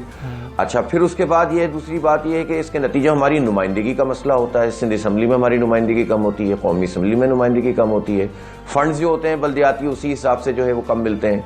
तो ये शहर इस वक्त जो है वो सारी हुकूमतों की जो है ना नाअहली भी कह लें और नज़रअंदाज करना भी कहना है और डिसऑन करना, यानी देखें मरकजी हुकूमत भी इसको ऑन नहीं कर रही, इसकी गिनती पूरी नहीं कर रही, और वफाकी काबीना ने मंजूरी दे दी। 3 करोड़ से जायद के शहर को 1.5 करोड़ काउंट करके आपने कहा कि मंजूर। इस तरह से आ जाइए आप इसकी कि शहरी हुकूमत को इख्तियार नहीं मिल रहा, ये सिंध हुकूमत नहीं दे रही। कोटा सिस्टम वफाकी हुकूमत ने मुसल्लत कर दिया, जो प्रोजेक्ट वफाक के हैं वो मुकम्मल नहीं कर रहे, ग्रीन लाइन और दीगर। इसी तरह से जो पैकेज के ऐलानात करते हैं उस पर अमल नहीं हो रहा। इस वक्त मैं पूरे पाकिस्तान के लोगों से कहता हूं, मीडिया से कहता हूं, आएँ और कराची की सड़कों पर जो है वो सफ़र करें, और कराची की उन सड़कों पे भी जाएं कि जो शारा फैसल के भी हालात इतने अच्छे नहीं, लेकिन उसके अलावा आप जिस शारा पे जाएंगे आपको खड्डे नजर आएंगे। यानी बारिश के बाद 5 महीने गुजरने के बाद इनके गढ़ों तक को फिल नहीं किया गया, और अंदर की जो सड़कें हैं वो बदतरीन सूरत हाल है, गटर उबल रहे हैं। यानी ये हम ऐसी बातों को बढ़ा चढ़ाकर बयान करने के लिए नहीं कह रहे। मैं जिस इलाके में रहता हूँ वो कराची का बेहतरीन इलाका है, नॉर्थ हैदराबाद, और बदतरीन सूरत हाल से 2-4 है, तो बाकी शहर के क्या हालात होंगे। इसलिए मैं समझता हूं कि ये 3-4 पार्टियां जो हुकूमती पार्टियां हैं वो नजरअंदाज कर रही हैं इस शहर को। हमें हमारा हक दीजिए, हम खैरात नहीं मांग रहे। हम 2,500 अरब रुपए की जब आपको इनकम टैक्स पूरे पाकिस्तान के लिए देते हैं और इस पर फख्र करते हैं, तो हमें 1100 अरब रुपए के 5 साल और 10 साल के पैकेज पे आप टरखा रहे हैं। ओ भाई, हमारा हक दीजिए, हमें तामीर कीजिए, हमारी जो बदहाली है उसको दूर कीजिए। हाफिज नईमुर रहमान साहब, अभी पिछले दिनों गवर्नमेंट की तरफ से ऐलान भी हुआ था कि मरदमशुमारी के ऊपर तो एक कोई इत्तफाक राय हो गया है इत्तेहादी जमात से भी, और उन्होंने उसके जो मुतालबात हैं वो तस्लीम भी कर लिए, तो दोबारा इसको अपने इन हकूक़ के मुतालबात में शामिल रखने का क्या मतलब है? और दूसरा, आप समझ रहे हैं कि ये जो वफाकी हुकूमत भी अपनी तरफ से इस्तेहसाल कर रही है और सिंध हुकूमत जो है वो भी अपना किरदार अदा नहीं कर पा रही, तो इसमें वजूहात जो हैं उसका तयन आप कर पाए हैं कि क्या वजह है, और जो बुनियादी वजह है उसका हल क्या है? पहली बात जो आपने मरदमशुमारी की कही है ना, ये तो वही बात हो गई कि मरदमशुमारी में हमें आधा गिना गया और उसकी मंजूरी दे दी गई, और एतराज़ किसने किया? एमक्यूएम ने। एमक्यूएम की 4 कौमी असम्बली की सीटें हैं और पीटीआई की 14 कौमी असम्बली की कराची से सीटें हैं। दोनों इत्तेहादी हुकूमत में हैं, दोनों ने एक दूसरे से मुलाकात की और दोनों ने इस बात को तय कर लिया कि मंजूरी तो बिल्कुल ठीक दे दी है, आइंदा इंशाअल्लाह मरदमशुमारी करा देंगे। ये तो ज़ाहिर है एमक्यूएम का पुराना वतीरा है कि वो मसले को उठाते हैं और जब हिसाब किताब बन जाता है तो ये तो उन्होंने हमारी पीठ में छुरा घोंपा इन दोनों ने कि आप कैसे मंजूरी दे सकते हैं एक नाजायज तरीके से गिनती करके। इसके नतीजे में तो आपका पूरा स्ट्रक्चर तबाह हो जाता है। दूसरी बात यह है कि वफाकी हुकूमत के तो आपको नजर आ रहे हैं ना, अगर इनको कराची से दिलचस्पी होती तो इमरान खान साहब कितनी दफा 2.5 साल में कराची आए, और जब आए हैं पैकेज का ऐलान करके गए, तकरीर वही होती है, पैकेज के नंबर बदल जाते हैं। आप मुझे बताएं, वही K4 की बात करते हैं वो नहीं बन रहा, ग्रीन लाइन की बात करते हैं 2.5 साल में 10% काम भी आगे नहीं बढ़ा है, जिस S3 की बात है वो मुकम्मल नहीं हुआ, इनको जो है वो वाटर के ट्रीटमेंट प्लांट लगाने उस पर कोई काम नहीं हुआ। आपस में ही पहले लड़ने लगे कि इनके पैकेज हैं कि मेरा पैकेज है, वो कहते हैं 800 अरब रुपए, वो कहते हैं 250 अरब रुपए। पता चला ये तो पुराने प्रोजेक्ट चल रहे हैं, इनमें इनका कोई कमाल ही नहीं है, ये तो वर्ल्ड बैंक के प्रोजेक्ट हैं, ये तो नाअहल तरीन लोग हैं विफाक और सूबा कि वो उस पर अमल दरामद ही नहीं करवा पा रहे। इन्होंने तो क्या हमें जो है वो ऐलान करके गए, पुराने प्रोजेक्ट्स को उन्होंने ऐलान कर दिया। तो लिहाजा ये डिसऑन करना कराची को अपना शहर ही नहीं समझते, इनके माइंड सेट में ये मसला है। पीपल्स पार्टी का प्रॉब्लम ये है कि वो कराची को सिंध का हिस्सा तो कहती है लेकिन सिर्फ लेती है, देती कुछ नहीं है इसको, सिर्फ खाना है। 95% सिंध का रेवेन्यू यहां से जनरेट होता है। करप्शन करनी है, आप बताएं अंदरूनी सिंध में भी जो करप्शन का रेट है ना वो 60-70% मिनिमम है, मिनिमम। बिल्कुल ठीक है। हाफिज नईमुर रहमान साहब, कराची ट्रांसफॉर्मेशन प्लान से कराची ट्रांसफॉर्मेशन प्लान से कुछ उम्मीदें जमात इस्लामी को वाबस्ता हैं। लड़ाई हो गई थी, हमने देखा कि वज़ीर आला साहब लड़ पड़े, साथ अली जैदी साहब थे वो भी लड़ पड़े। क्या पीपल्स पार्टी नहीं चाह रही कि ये मामलात आगे चलें, या फिर विफाक भी नहीं चाह रहा कि मामलात आगे चलें? मैं आपको सच्ची बात बताऊं कि जिस दिन ये कमेटी बनी थी जी, उस दिन जमात इस्लामी ने बिल्कुल वाज़े तौर पर कहा था, आप रिकॉर्ड उठाकर देख लीजिए, मैंने कहा था कि मैंने इस कमेटी से मुझे कोई तवक्को नहीं है। ये MQM, पीपल्स पार्टी और PTI, पहले नून लीग थी अब PTI, यही लोग तो वजह है इस वक्त तबाही के। यही कमेटी में बैठ जाएंगे अच्छे बच्चों की तरह तो हमारा मसला हल हो जाएगा। यानी दोनों बातें हैं, नाअहल भी हैं और कराची को कुछ देना भी नहीं चाहते, कराची के मसलों को समझते भी नहीं है। मुझे बताएं, जिनकी 14 सीटें हैं PTI की, उनका कौन से MNA MT हैं जो कराची की उन आबादियों में रहते हैं, मिडिल क्लास या लोअर मिडिल क्लास में? सारे पैसे वाले लोगों को इमरान खान ने टिकट दिए हैं, बहुत ईमानदार हैं। वीगोज और रेंज रूवर्स वालों को डिफेंस क्लिफ्टन में 80% इनके नुमाइंदे रहते हैं, MNAs और MPs अगर आप देख लें, और उनको सिर्फ ताकत और अपना दौलत की बुनियाद के ऊपर उनको टिकट दे दिए। उनको कराची का क्या पता है, वो कराची की किस मसले से वाकिफ हैं? मास ट्रांजिट की बात होती है, KCR के नाम पर इन्होंने हमें धोखा दिया। कराची सर्कुलर रेलवे, वो इफ्तिताह जो 2005 में हुआ था, उसको दोबारा 15 साल बाद करके न पटड़ियां हैं न स्टेशन है, बदतरीन सूरत हाल है, और कह दिया शेख रशीद साहब ने कि मैं तो इफ्तिताह करके जा रहा हूं। यार हमें धोखा तो मत दीजिए, आप सीधी सीधी बात कीजिए। तो हम इसलिए सड़कों पे आए कि अब हम दबाव डालकर अपने मसले हल करवाएंगे। अब देखें, कल मैंने एक जगह पर चौराहा था और खड्डे थे, वहां से लाखों लोग गुजरते हैं, मिलियंस ऑफ पीपल वहां से गुजरते हैं, K4 चौरंगी कहलाती है यहाँ पर, और गड़े पड़े हुए थे। अब हमने लोगों से, हजारों लोग वहां मौजूद थे, मैंने कहा अब DC ऑफिस का, कमिश्नर ऑफिस का घेराव करके हम काम करवाएंगे।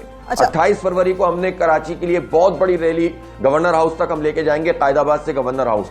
अब इनका घेराव करके काम करवाएंगे, ये ऐसे काम नहीं करेंगे। बहुत शुक्रिया अमीर जमात इस्लामी कराची हाफिज नईमान साहब हमारे साथ मौजूद थे, सुबह सवेरे पाकिस्तान से बात कर रहे थे। उम्मीद करते हैं कि इनके एहतजाज से ही कराची को हुकूक मिल। और ये विशेष साइकिल जिसका वो बार बार जिक्र कर रहे हैं कि कोई ये कहीं से टूटने का नाम ही नहीं लेता, ये एक दायरों में जो है ये सफर जारी है। इन दायरों में अवाम की फलाह बहबूद और कराची का जो शहर है उसके जो बेहतरी है वो कब शामिल होगी, let's hope for the best. मुझे इसमें वैसे PSP के रहनुमा मुस्तफ़ा कमाल की गुफ्तगू याद आ गई, जिस तरह की गुफ्तगू भी हाफिज नईमुर रहमान साहब फरमा रहे थे, यही ख्यालात का इज़हार उन्होंने भी किया था। बिल्कुल ऐसे ही आगे चलते हैं। फरा बड़ा अहम मामला है। हुकूमत एक तरफ बात करती है कि महंगाई को कम करना है, दूसरी जानिब आवाम को महंगाई के मुसलसल झटके लगाए जाते हैं। कभी बिजली की बात कर लें तो बिजली गिरा दी जाती है, और अब पेट्रोल बम गिरा दिया गया। हाँ, वज़ीर-ए-आज़म इमरान खान ने पेट्रोलियम मसनूआत की कीमतों में इजाफे की मंजूरी दे दी। हुकूमती फैसले के मुताबिक पेट्रोल की कीमत में ₹2.70 फी लीटर इजाफा कर दिया गया। इसी तरह हाई स्पीड डीजल की कीमत में ₹2.88 फी लीटर इजाफा कर दिया गया। मट्टी के तेल की कीमत में ₹3.54 और लाइट डीजल की कीमत में ₹3 फी लीटर का इजाफा कर दिया गया है। लाइट डीजल की नई कीमत जो है वो ₹79.23 फी लीटर, मट्टी के तेल की नई कीमत ₹80.19 फी लीटर, और पेट्रोल की नई कीमत जो है ₹111.90 फी लीटर है। हाई स्पीड डीजल की नई कीमत ₹116.07 फी लीटर हो गई है। ये तो जो डलवाते हैं फरा को आप चेक करें कि कैसे पता है, क्योंकि पता है कि अपनी जेब भाईजान उससे पैसे निकलने हैं, मामला और होने हैं। लेकिन हुकूमत के दावे कि हम महंगाई कम करें, लेकिन हम देखते हैं जब पेट्रोल प्राइसेस बढ़ जाती हैं तो हर चीज की कीमत बढ़ जाती है। मुर्गी वाले के पास जाओ, उससे पूछिए क्यों बढ़ गई पैसे, तो वो कहते हैं आपको नहीं पता पेट्रोल बढ़ गया। हाँ, ट्रांसपोर्टेशन का मामला ट्रांसपोर्टेशन बढ़ गई है। ड्राइवर्स जितने बच्चों को, अब स्कूल भी खुल गए, जितने ड्राइवर्स ने बच्चों को पिक एंड ड्रॉप करना, वो सब कह रहे हैं आपको नहीं पता पेट्रोल बढ़ रहा है, पैसे बढ़ाए हमारे। बिल्कुल, इसी हवाले से बात कर लेते हैं। सीनियर तज्जियाकार शाहीन सहबाई साहब ने हमें ज्वाइन किया। अस्सलाम वालेकुम, गुड मॉर्निंग शाहीन सहबाई साहब।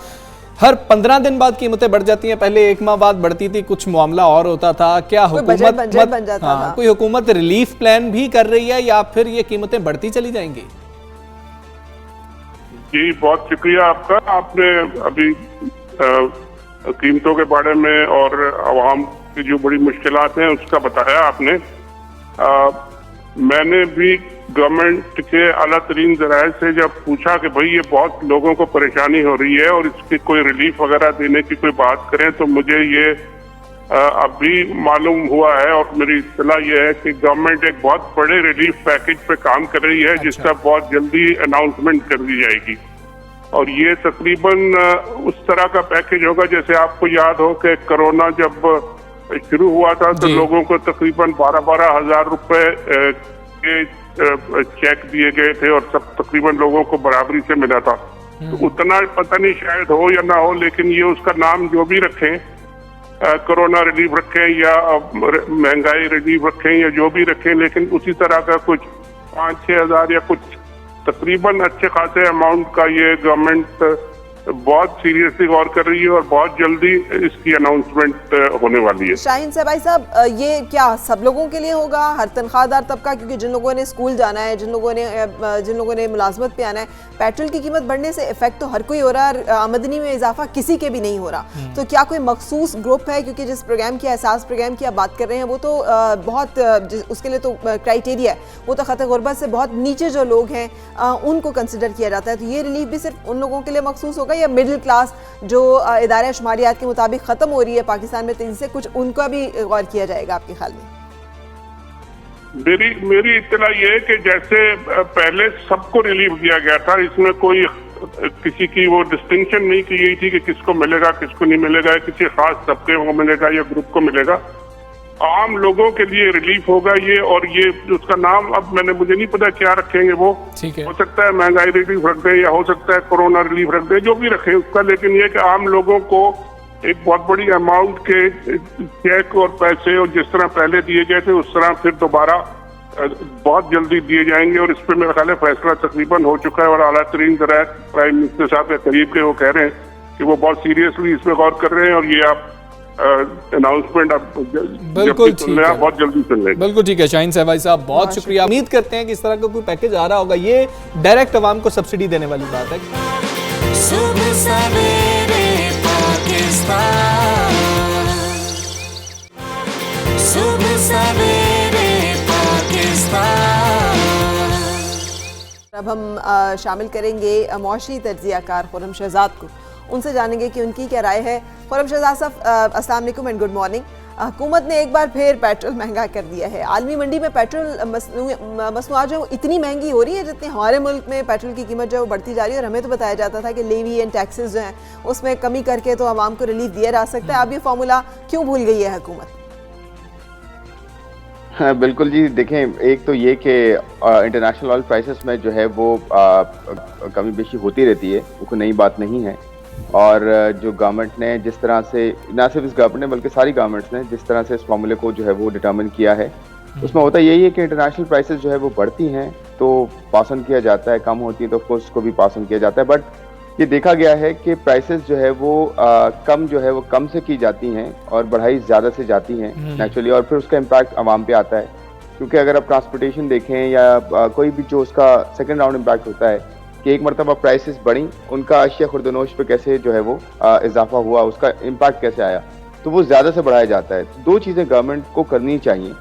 एक तो ये कि ये लेवीज जो हैं ये हाईएस्ट पे हैं इस वक्त, जो कि जैसे कि आपने भी बात की कि पेट्रोलियम लेवी जो है वो इस वक्त जो है वो मेरे ख्याल में 30 रुपए तक है, और उसमें कमी की जा सकती है टू सर्टेन एक्सटेंट। क्योंकि देखें ये टैक्स तो जो है इसको गवर्नमेंट अगर ले रही है और उसका वो यूज नहीं हो रहा जिसके लिए वो लगाया गया था, तो नेचुरली या तो उसे पास ऑन किया जाए या फिर उसका यूज किया जाए ताकि डायरेक्ट या इनडायरेक्ट इम्पैक्ट जो है आवाम को लाजमी पहुंचे।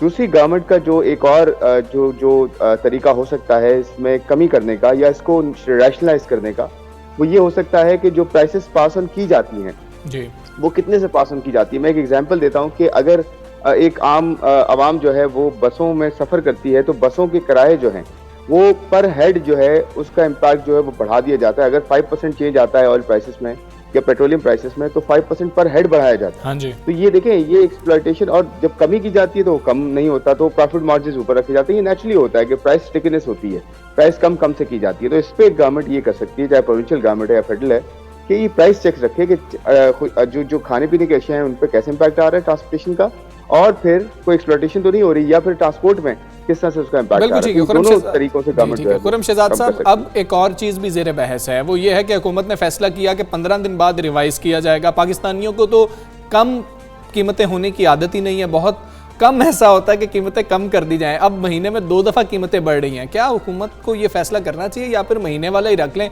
अवाम एक महीना तो कुछ सस्ता पेट्रोल डलवा रहे होंगे।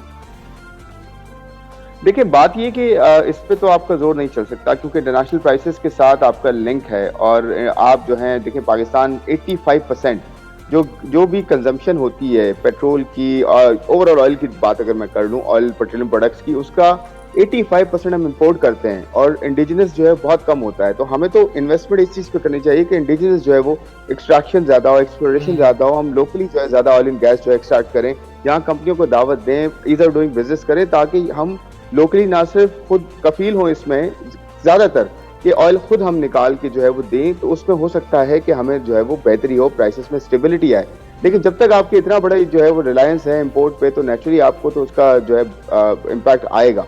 और गवर्नमेंट को देखें, जो एरिया गवर्नमेंट कर सकती है वो थोड़े से टैक्सेस में रैशनलाइजेशन, जैसे मैंने कहा पेट्रोलियम लेवी एक अलग से टैक्स है और पूरी दुनिया में टैक्सेस लगते हैं, बट इसमें उतार चढ़ाव किया जा सकता है। यहाँ से ये नहीं हो सकता कि पेट्रोलियम लेवी आप मैक्सिमाइज कर दें और वहां से आप 400-500 अरब रुपए जो है वो उठाएं, और ये एक्चुअली गवर्नमेंट जो है वो आवाम से ले रही होती है, और इसका यूज जो है वो ये हो रहा होता है कि वो अपने टैक्सेस को पूरा करने के लिए यहाँ से जो है वो पूरा कर रही होती है टैक्सेस को, जो कि सही तरीका नहीं है। जहाँ से टैक्सेस लेने चाहिए वहां से लें आप टैक्सेस। अगर वहां से लेंगे तो बहुत सारे तबकात हैं, बहुत सारे एरियाज हैं, बहुत सारे डिसिप्लिन हैं जहाँ से टैक्सेस नहीं लिए जाते, तो वहां पे टैक्स करें ताकि आवाम को यहाँ से रिलीफ मिले। और ये 30-30 रुपए पेट्रोलियम लेवी जो लगाई जाती है पर लीटर, और वो ये बनता है तकरीबन 50%। अगर मैं सेल्स टैक्स मिला लूँ, दूसरी ड्यूटीज और टैक्सेस मिला लूँ, पेट्रोलियम लेवी मिला लूँ, तो मेरा जो है 50% ज्यादा टैक्स बन जाता है एक लीटर की पेट्रोल पे, प्राइस पे। ये सारी साइंस तो हमें असद उमर साहब ने पढ़ाई हुई है, ये उन्हीं की सिखाई हुई है, जो कि अब हम सब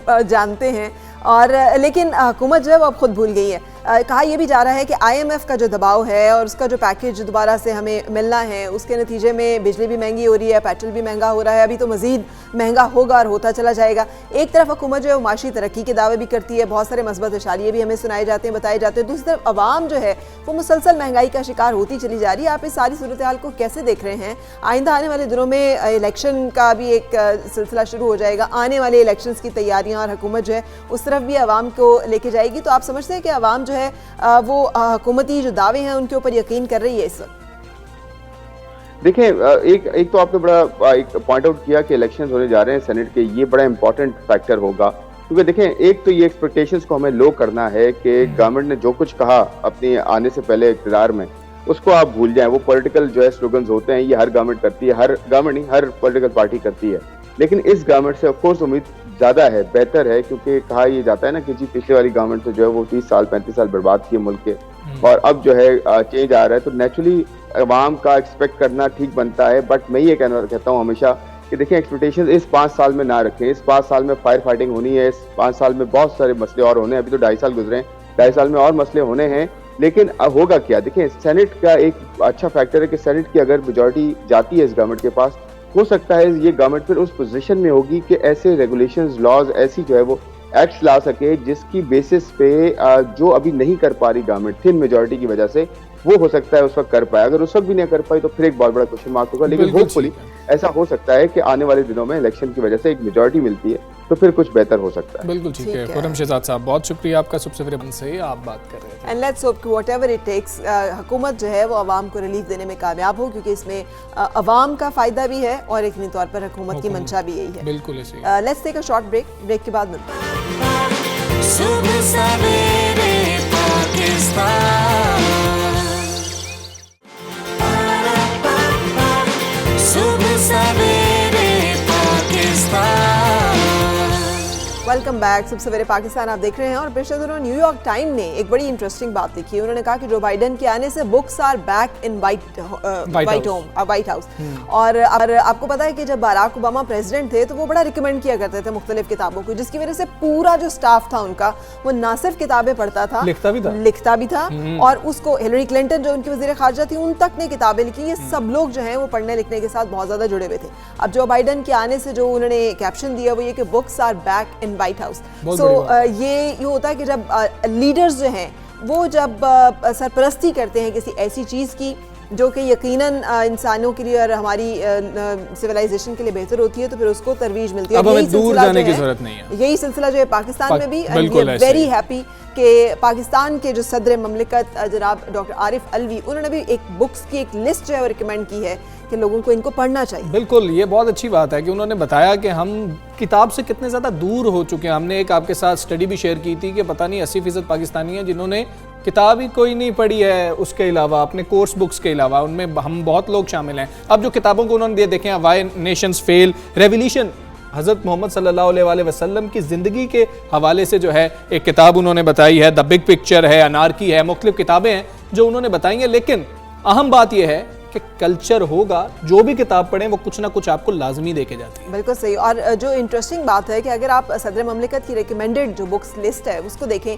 तो ये एक डाइवर्स नेचर की किताबें हैं, जिसमें तारीखी बैकग्राउंड भी मिल रहा है, आपको रिलीजियस एंगल भी मिल रहा है, स्पिरिचुअल एंगल भी मिल रहा है, अक़वाम का जो तरक्की का और तनज़्ज़ुली का जो एक मुआजना है वो भी मिल रहा है, बच्चों के लिए पेरेंट्स की गाइडेंस के हवाले से बहुत सारी इंफॉर्मेशन की जो है वो भी एक किताब है जो कोई इन्होंने रिकमेंड की है। सो ये तमाम चीज़ें, इसका मतलब है कि इंसान को मुख्तलिफ एरियाज ऑफ इंटरेस्ट डेवलप करने चाहिए और उसके बारे में इल्म हासिल करना चाहिए जो किताबों में महफूज तो इसी वाले से बात कर लेते हैं। मारूफ दानिश्वर और फारूक सुहेल गोविंदी साहब हमारे साथ मौजूद हैं। फारूक सुहेल साहब, अस्सलाम वालेकुम, गुड मॉर्निंग।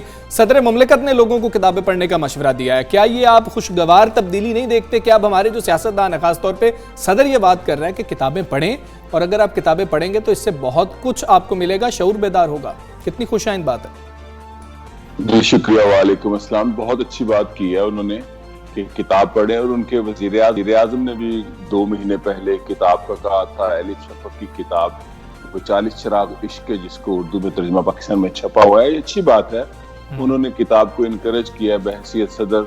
उन्होंने 2 साल पहले सदर बनने के बाद ये भी कहा था कि दांत कैसे साफ करने हैं, क्योंकि वो डेंटिस्ट हैं मेरी इतलात के मुताबिक। ये बहुत अच्छी बातें हैं, लेकिन उनकी जिम्मेदारी बहैसियत सदर मुमलिकत इस मुमलिकत के सरबराह हैं और काम भी हैं। उनको किताब पढ़ने के हवाले से उन कामों की बुनियाद बनाना चाहिए जो किताब पढ़ने का सबब बने। वही स्टेटमेंट है। तकरीबन मैं उनकी स्टेटमेंट की तारीफ करने के बाद अपना नुक्ता नजर उनके पर दे रहा हूँ कि वो वही काम कर रहे हैं जो इमरान खान कर रहे हैं, घबराना नहीं है। देखिए, ये चीजें बड़ी अच्छी लगती हैं बाइडन को, जहाँ पे लिटरेसी रेट 100% है, जहाँ और आप मिसाल अर्दवान की उठा के पाकिस्तान के हर कोई दे देता है, जहाँ पे लिटरेसी रेट 100% है। हमारे मुल्क में लिटरेसी रेट रियल 17-18% है। जहाँ पर आप किताब पढ़ने की जब तलकीन करते हैं तो बहसियत, मैं अगर सदर मुमलिकत होता, मैं आपको सच कह रहा हूँ, तो मैं इस स्टेटमेंट के साथ कहता कि आज मैं इतने स्कूल बनाने जा रहा हूँ ताकि तालीम हासिल करने की इंकरेजमेंट हो। ये उनकी जिम्मेदारी ये भी है। ये बयानात है ना, ये रिचुअल्स हैं एक हुक्मरानी के। जैसे हमने इस्लाम के रिचुअल्स ले लिए ना, उसकी रूह पर नहीं जाते। ये एक बिहेवियर है, हमारा नेशनल कैरेक्टर है। उनको चाहिए था कि पाकिस्तान के अंदर जो 5-6 अदारे हैं, नेशनल बुक फाउंडेशन, मुक्तदरा है, वो एकेडमी ऑफ लेटर्स है, उर्दू साइंस बोर्ड है, हाँ यही ना, इनको बुलाते कि आप क्या कर रहे हैं। मैं आपको बताता हूँ, ये अदारे अपना काम नहीं कर रहे। मसलन नेशनल बुक फाउंडेशन का काम किताबें लोगों तक सस्ती पहुंचाना, राइटर्स का काम है। जो पिछले नामुल हक जावेद साहब थे नेशनल बुक फाउंडेशन के चेयरमैन, उन्होंने इतना काम किया कि किताब सस्ती होगी, लोग पढ़ने लग गए। अब हमारे क्या है, अभी मैं देख रहा था एक अदारा इस्लामाबाद में, माजरत के साथ, मैं चूंकि सच्ची बात करता हूँ, सदर मुमलिकत को नोटिस लेना चाहिए कि वो वेबिनार कर रहे हैं जो तुर्की में उर्दू पढ़ाई जाती है कि नहीं, अब वो है या नहीं, ये अलग बात है। भाई आपका काम एकेडमी ऑफ लेटर्स का, आपके प्रोटोकॉल में क्या है? आपके चैनल का काम है खबर देना, खबर लेना। अगर आप 5 फरवरी को कश्मीर पर खबर नहीं पढ़ेंगे तो कौन पढ़ेगा? आपका काम है कश्मीर वाले दिन खबर पढ़ना और पढ़ाना और अच्छे तलफ़्फ़ुज़ में बोलना। जैसे ये हमारी बच्ची भी बोल रही थी, बड़ी अच्छी उर्दू बोलती हैं। अगर आप जुलूस निकालने चले जाए, जी आज यौम कश्मीर है, मैं वहाँ जुलूस निकालूंगी, तो ये हमारी रियासत के मामलात का ये काम है कि एक डॉक्टर है, वो सारा दिन रात को बताता रहता है रूहानी इलाज कैसे करना है। तो सदर मुमलिकत ने, ठीक थे, मैं उनकी किताबों पर तनकीद भी कर सकता हूँ। उन्होंने जो तजवीज़ की है ना आगा खान, मैं एक ऐसी किताब आपको तजवीज़ करूंगा जो पाकिस्तान में आगा खान साहब चाहते पढ़े नहीं कि आगा खान साहब ने किया क्या था इस बर्रे सगीर में आके। मैं आपको वो किताब, वो हमीद अख्तर साहब ने तर्जमा की हुई है, तकरीबन बैन किताब है। तो ये सिलसिला उन्होंने अच्छा शुरू किया है, लेकिन उनकी जिम्मेदारी बहैसियत सदर मुमलिकत, अगर मैं सदर होता या मैं सदर का दोस्त होता या साथी या मुशीर होता, तो कम से कम इस बयान के साथ आज कहता कि 25A के तहत आइन के ये लाजिम है रियासत पर, इमरान खान साहब, कि आप ऐसे इम्कानात पैदा करें कि 12वीं तक तालीम मुफ्त की जाए। ये हमारा आइन कहता है, क्यों नहीं कर रहे? तो ये बाइडन का मुकाबला करना, अर्दवान, ये एक फैशन है, ये रिचुअल्स हैं। जैसे इमरान खान कहते हैं घबराना नहीं है, आप घबराना नहीं, तलकीन के लिए खतीब के लिए तो नहीं हम लाए, आप इसके साथ कोई अमली इक़दामात भी तो करें। बिल्कुल सही फरमाइएगा सर कि किताब पढ़ने का कल्चर खत्म हो गया, उसके साथ हमारा रवैया बदल गया, अंदाज बदल गया, मिजाज बदल गया, अंदाज़े गुफ्तगू बदल गया, हमारे मयार बदल गए, हमारी तरजीहात बदल गई। इस मिजाज को वापस लाने में आपकी रिकमेंडेशन चंद तो आपने स्टेट की हैं, लेकिन लाइब्रेरीज नहीं है, लाइब्रेरियां नहीं है जहाँ पे लोग जाके मुफ्त में किताबें पढ़ सकें। इतनी महंगाई में लोग खाना पीना पूरा करेंगे, पेट्रोल डलवाएंगे या फिर जाके 1000-2000 रुपए की किताब खरीदेंगे और लाके वो पढ़ेंगे। मैं जिस बात से पूरा मुतफिक नहीं हूँ ना, पहले इतनी ज्यादा किताब पढ़ी जाती थी। जब मैं पंजाब यूनिवर्सिटी के पॉलिटिकल साइंस डिपार्टमेंट में पढ़ता था, वहाँ बड़ी आला लाइब्रेरी थी और वहाँ 6 किताबें थी जिसकी फोटो कापी होती थी। हसन अस्करी रिजवी साहब हमारे प्रोफेसर थे, उनकी किताब का था, उस वक्त भी इतनी नहीं थी पढ़ी जाती। लेकिन ये कोई दलील नहीं है कि किताब आज आप जाएं कायदे आज़म लाइब्रेरी में, मैं आप दोनों को मेंबरशिप लेके देता हूँ 200 रुपए की, आपके जहाँ बैठे हैं उससे अच्छी एनवायरनमेंट है, गर्मियों में एयर कंडीशन लगे हैं और ऐसी ऐसी किताब आपको मुफ्त पढ़ने में मिलेगी। आज भी इस मुल्क में इसका कोई जवाज नहीं है। हमारी रवायती मिडिल क्लास जो है, जो खुशहाल भी है, वो जवाब 2 चीजें बनाती है किताब ना पढ़ने का। गरीब को तो छोड़ दें, उनके पास तो चलो रोटी नहीं है, जो पढ़ेगा तो वही ना जो तालीम याफ्ता है और जो इस्ताद, वो कहते हैं किताब महंगी बड़ी है। अच्छा, ये एक बड़ा आसान, तो जी मेरे पास वक्त नहीं है, भी आप कर क्या रहे हैं, आप एटम बम बना रहे हैं, तो ये मैं इस बात से मुतफिक नहीं हूँ। ये आजकल एक बड़ा चला है फैशन, वैसे भी टेलीविजन पे किताब पकड़ के कहना किताब पढ़ें, किताब हालांकि उसने खुद नहीं पढ़ी होती। हाँ, मैंने ये चूंकि सेगमेंट किया हुआ है ना, मैं किताबों का बड़ा, मैं बुक एम्बेसडर हूँ, कभी मैंने बताया नहीं पिछले 7-8 साल से। तो हमें अपना काम जब हम करते हैं, उसके फॉर्मेट के सदर साहब ने बहुत अच्छा किया, मैं इसकी तनकीद नहीं कर रहा, लेकिन मैं उनको और ये मुतालबा कर रहा हूँ शहरी की हैसियत से कि बहसियत सदर में बाकी मौज़ूआत की नहीं आता कि उनको ये भी चाहिए अपने वजीर आज़म हुकूमत के, कहीं वो हुकूमत के नुमाइंदा नहीं है, वो उनको कहीं इमरान खान साहब आप ये क्यों कर रहे हैं, ये भी करें। बिल्कुल ठीक है, उन्होंने अच्छा किया, लेकिन इसके साथ तालीम। बिल्कुल ये भी बता दीजिएगा, आपने कहा कि किताबें महंगी बहुत ज्यादा है, लेकिन अब हम सोशल मीडिया पे देख रहे हैं कि उनकी कॉपीज बना दी जाती है, वो 200-200 रुपए में आपके घर पहुंचा देते हैं किताबें, और वो भी हम सिर्फ इसलिए मंगवाते हैं कि हमने सजा के पीछे रखी है, अगर हम कहीं पे लाइव जा रहे हैं तो पीछे से किताबें नजर आनी चाहिए। तो किताबों का ये भी तो एक मकसद है, तो वो तो हम मुकम्मल जो है पूरा कर रहे हैं ना। मैं आपसे बिल्कुल मुतफिक हूँ, किताबें पाकिस्तान में कोई महंगी नहीं है। देखिए, ये मेरी इस्तात नहीं है। जब मैं MA में पढ़ता था, मुझे 10 रुपए मिलते थे, मैंने वैनगार्ड से 112 रुपए सफ़े की 2100 रुपए की किताब खरीदी थी। किताब हमारे मुल्क में आजकल रवाज, कुछ पब्लिशर हो गया जी इसका पेपर बड़ा आर्ट पेपर है, नहीं, ये गलत है। किताब कोई महंगी नहीं है, वो मेरी इस्तात नहीं होती। आज भी मैं खुशहाल आदमी हूँ, मैं किसी किताबों की दुकान पे चला जाऊँ तो मेरी जेब में 10,000 होता है, जो मैं किताबें खरीदना चाहता हूँ वो 50,000 की हैं। तो ये जवाज है कि किताब में कोई महंगी नहीं है। किताब कढ़ाई गोश्त का हमें रेट का नहीं पता, और लाहौर में 13 किस्म का कढ़ाई गोश्त है। 10,000 का कढ़ाई गोश्त खाने वाला नौजवान ये कहता है किताब महंगी है। दूसरा, आपने बिल्कुल सही कहा, मैं आजकल बड़ा देख रहा हूँ कि पीछे किताबें लगी होती हैं और जनाब कोई बंदा तकरीर करता है किताब पढ़ें, ये करें। ये ठीक है, चले, वो तलवार को तो नहीं प्रमोट कर रहा, वायलेंस को मैं इसलिए सपोर्ट करता हूँ, लेकिन किताब वाकई इंसान को बदल देती है। अल्लामा इकबाल के बारे में मैं ये कहता हूँ कि अल्लामा इकबाल जिस दरमियाने निचले तबके से थे, अगर वो तालीम हासिल ना करते, और आला तालीम, ये भी बात है, वो हाइडलबर्ग और इंग्लैंड गए थे, तो वो बाटी दरवाजे के मस्जिद बाजार हकीमा में किसी हकीम की दुकान के अंदर एक छोटे निके का काम करते। तालीम ने अल्लामा इकबाल बना दिया, किताब ने, इल्म ने। और किताब कैसी पढ़ें, ये भी बड़ी अहम बात है। आप हमें ऐसी किताब पढ़नी चाहिए जो शख्सियत की बिल्डिंग करे, यानी कि पर्सनालिटी बिल्डिंग करे, जो हमारे इल्म को इनहेंस करे, जो दुनिया के इल्म को, जिस भी शोबे को हम पढ़ना चाहते हैं। अब शोबे है ना, लिटरेचर है, नावल है, करंट अफेयर है, वर्ल्ड अफेयर्स है, एंथ्रोपोलॉजी है। तो मुझे अक्सर लोग किताब दोस्त समझते हैं, मैं नावल पढ़ता हूँ, हालांकि मेरा नावल पढ़ने से ताल्लुक नहीं है। मैं सिविलाइजेशन को पढ़ता हूँ, मैं एंथ्रोपोलॉजी को पढ़ता हूँ, मैं वर्ल्ड पॉलिटिक्स को पढ़ता हूँ, तो मेरा ये शोबा है पढ़ने का। लेकिन किताब जरूर पढ़नी चाहिए मिडिल क्लास को। और मेरा ये जुमला मैंने आज बड़ा कहा था मुबश्शिर लुकमान साहब को, कि मैं एक दुकान पर गया तो मैंने पूछा कि सबसे महंगा जूता वहां से पूछा, तो महंगा जूता 5,000 से शुरू होता था। उसके साथ ही मिस्टर बुक्स थी, इस्लामाबाद की बात है, मैं अपने टीवी शो में के दौरान मेरे जूते कुछ टूटे हुए थे, तो गलती से उसने मुझे महंगा दे दिया 6,000 रुपए वाला। मैं तो 2,000 रुपए का जूता पहनता हूँ, लेकिन किताब 10,000 रुपए की भी खरीदता हूँ।